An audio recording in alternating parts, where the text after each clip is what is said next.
Hello, this is Chris Chappa, and this is the solution to the Week 2 logic puzzle during Math Month at Tyler Junior College.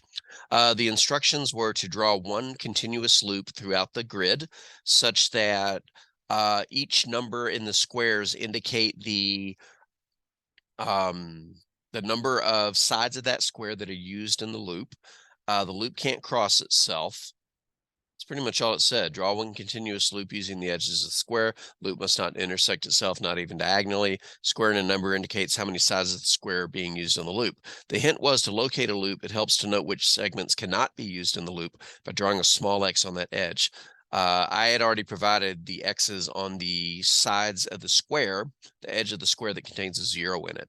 And the trick is to find everything. All right, let's go find it all. You bounce all over the place and eventually, not sure what happened there. You bounce all over the place and eventually everything comes to be. Throughout the way, I'll show you some of the tricks that I've learned doing these puzzles. But I want to start with the 3 above the 0, because the 3 above the 0 needs three edges of the square, and there's only 3 edges that I can use. Now, here's one hint. Every time the path goes through an intersection of a horizontal and vertical line, it must use exactly 2 segments in that intersection. For example, focus on, I'm going to zoom in on it real quick. Focus on this intersection right here. There are 4 segments, north, south, east, and west, going into that intersection. And if the path goes through there, then it uses exactly 2 of the segments. And notice that in that highlighted intersection, 2 of the segments have not been used and 1 has. Well, if it uses 1 segment in the path, it has to use 2. Now, this one's kind of obvious because where else is this red segment going to go? It's got to go to the right.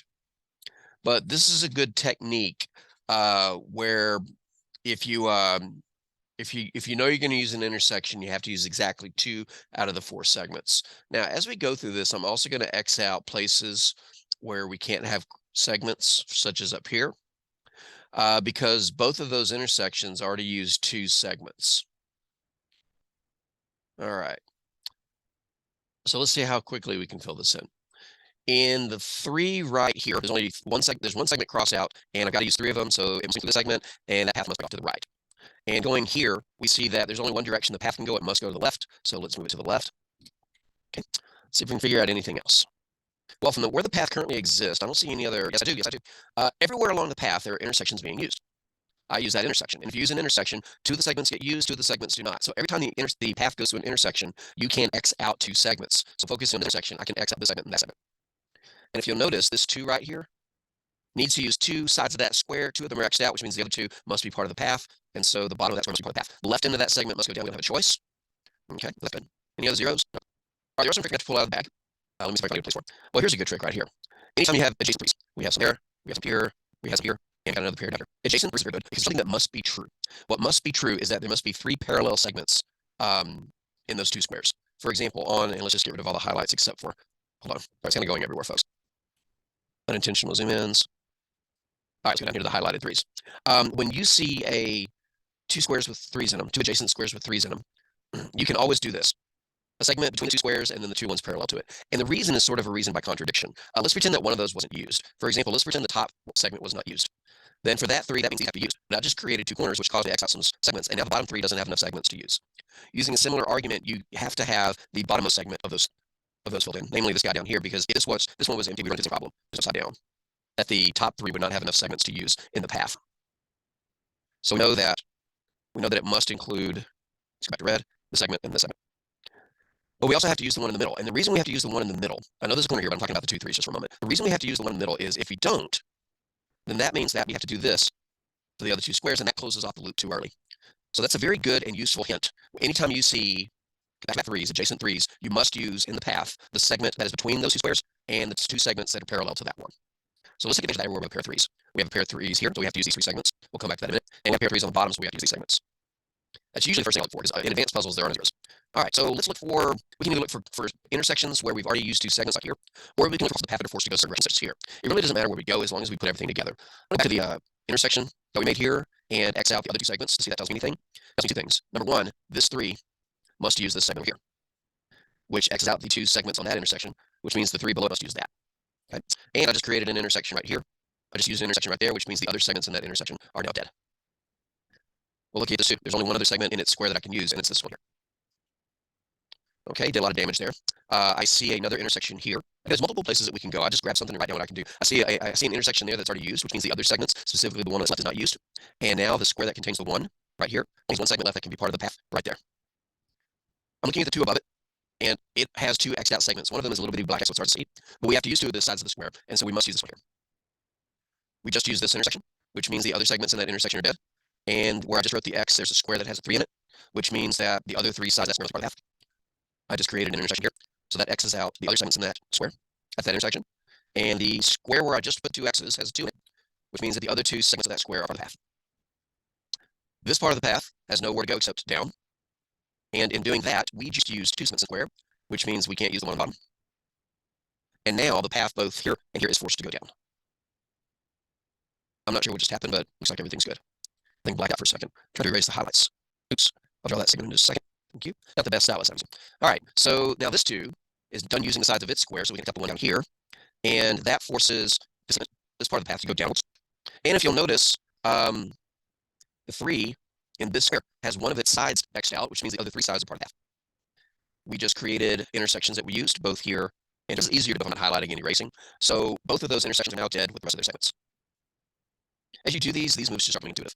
Now this 1 is interesting down here. A 1 in the corner, there's some information to be had there. If you have 1 in the corner, you cannot use either of the edges that are on the very edge of the big picture. Why? Because where's this path going to go? It would have to go across, and now I've used too many segments in that square. So if you ever have a 1 in the corner, you can X out the 2 sides in the extreme corner of the illustration. And here's another trick. If a path goes to an intersection, it has to use at least, no, exactly 2 of the segments in that intersection. Look at this intersection edge. It only consisted of 3 segments, 2 of which are X'd out. There's only 1 left. Path can't go through there. If it did, it would dead end. So that can't be part of the path. So X that out. And now in this square, there's only 1 segment left to use, and it's this one. That segment on both ends is being forced to go in a certain direction, other than forced to go to the right. Now, the one on top is not forced to go in any particular direction, but the one on bottom is. Why? It only has 2 choices, up or to the right. It can't go up because it closes the loop too early. So it must go to the right. Okay, we've just used this intersection here so we can X out the rest of it. You don't have to X out every used intersections, leftover pieces. Sometimes it helps you focus though. All right, looking up, I see a part of the path here. That's only 1 direction it can go. It can't go to the left because that segment is dead because of this intersection being used up. So that the currently highlighted part of the path must go down. I don't even see the entire picture. At some point I might need to, but right now I'm okay. Let's continue where we were. We're here. The only direction I can go is down. I can't go to the right because this intersection has been used, which means the other segments in the intersection are dead. And so the path that's currently highlighted must go down. And now we've joined up with another part of the path. We just use this intersection, so the rest of its segments are dead. Don't know if that'll be useful, but I just observed it. Okay, we're going to start looking for more stuff to do. Aha, right here. This path only has 1 direction to go, to the right. Aha, in the upper right corner, I mentioned that a long time ago and we walked away from it. But in the upper right corner, that path can only go down. So let's get rid of the highlight and then see what happens. This goes down, which kills the rest of this intersection because it's already used, which means this 3 has to use the left side of its square. Let's get rid of all these highlights. And now this part of the path must go down, but the square that I just put that segment on has a 2 inside of it. That was not supposed to look like that. Has a 2 inside of it, and it's already used 2 of its segments, which means the rest of the segments on that square are dead. Trying to get these highlights. There we go. I'm just following this path as far as I can go. This part of the path has only 1 direction to go, down. Looks like it's all different now. So I can see what happens. We use some intersections in here, and so we can kill off the rest of the segments in those intersections. Okay. This part of the path has 1 direction to go, to the right, excuse me, to the left, which means we just use the intersection, which means its path is dead. And if you see an intersection with 3 X's like this one, then the whole intersection is dead, because anything that goes in there would dead end. You have to use 2 segments in an intersection if you're going to use the intersection. There's only 1 segment left. That forces this path here to go down. Okay, let's see. We've killed off the intersection here. And now we have an intersection with 3 X's. So that intersection is completely dead. And that's good because now both of these 2's tell us that we have to use the bottoms of both of the squares in order for there to be 2 segments in the path on those 2 squares. Okay, we're almost done. I've got to use intersection here and here, so I can X out any segments that connect to those. Now in this square 2, there's 2 segments X'd out, which means they have to be part of the path. Okay, let's zoom out and see how we're looking. Let's go to finish everything down here. All right, this is another trick out here. I'll try to know showing up in this puzzle because I think this one will be on the easier side of things. I've seen some massive puzzles that require some really obscure thinking. Let's see. I don't see anywhere where the path is forced to go anywhere. So here's another trick. I'm looking at the path right here. And based on my options, I can only go 1 of 2 directions. I can either go down or I can go to the right. It's got to be one of those 2. But whichever one of those it is, it's going to use the one side of the square that I'm allowed to use there, which means the other 2 segments can't be part of that part of the path. So the blue X's are going to stay, but I still don't know where the path goes from here. But look at this intersection. This intersection has 2 segments crossed out and the path is going into it. That path only has one direction to go. It has to go to the left. That means that we have used this intersection, which means we can put it here. And now pretty much puzzle is going to take care of itself because these 2 parts that are highlighted, not that one, they only have one direction to go. So let's just chase them down, starting with this one on the left. It must go to the left, go down, connects there. The other one must go to the right. The path right, well, it's pretty obvious on the first 3 we got connected there, and continuing the path here, I think it's going to be forced to do a certain something. And these puzzles with practice actually don't take too terribly long. If you want to find some more, go to your favorite website or search engine, search Slitherlink, and go to the first link that's not an ad. Slitherlink online puzzle game. And if you scroll down, you'll see lots of puzzles. You'll see them there. Scroll down, you'll see where the rest of them. There's supposed to be a lot of them here. Oh, I didn't scroll up. Where are they? There's supposed to be like a lot of options to choose from. Is it because I'm zoomed out really far? Let me change something real quick. Or is it because I'm using them? There they are. Okay, so there's a whole lot of puzzles you can do. But in practice, these silly puzzles, small ones, usually don't take too terribly long to do. This one, let's see how fast I can do this one. Again, this takes a lot of practice. Let's see if I go this way. Those 2 got to be that. You got to do these a long, long time. So I've got lots of practice on. Yeah, that's a good page. Naturally. All right, so we're going back to the Slitherlink puzzle. If you have, let's see, I think it's a Shift tab. I want no Control tab. Go back. There it is. If you want more puzzles like this, do some searching online. If you want some direct links, just contact me and I'll share with you everything that I know.